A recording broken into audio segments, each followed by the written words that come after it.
మనిషికి ఉండేటటువంటి సమస్త కోరికలు తీరాలన్నా, సకల దరిద్రాలు పోయి సకల ఐశ్వర్యాలు కలగాలి అన్నా, అప్పుల బాధలు రుణబాధలు పూర్తిగా తొలగాలన్నా, అలాగే ఎటువంటి కష్టం ఉన్నా తొలగించి ఎటువంటి సమస్యలైనా తీర్చి సకల సంపదల్ని భోగాల్ని కలగజింపజేసేటటువంటి అద్భుతమైన వ్రతం అనంత పద్మనాభ స్వామి వ్రతం.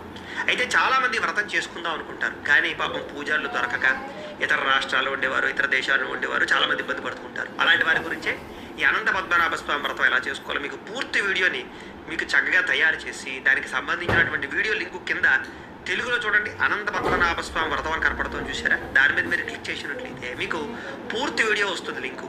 మీరు చక్కగా ఫోన్ ఎదురుగుండా పెట్టుకుని ఆ వీడియో చూస్తూ మీరు అనంత పద్మనాభ స్వామి వ్రతం చేసుకుని స్వామివారి అనుగ్రహంతో సకల ఐశ్వర్యాలు భోగభాగ్యాలు అనుభవించాలని మనస్ఫూర్తిగా కోరుతూ చక్కగా వీడియో మీద క్లిక్ చేయవలసిందిగా తెలియజేస్తూ స్వస్తి. గణేశాయ నమః. అయిపోయింది, ఫినిష్ చేయాలి.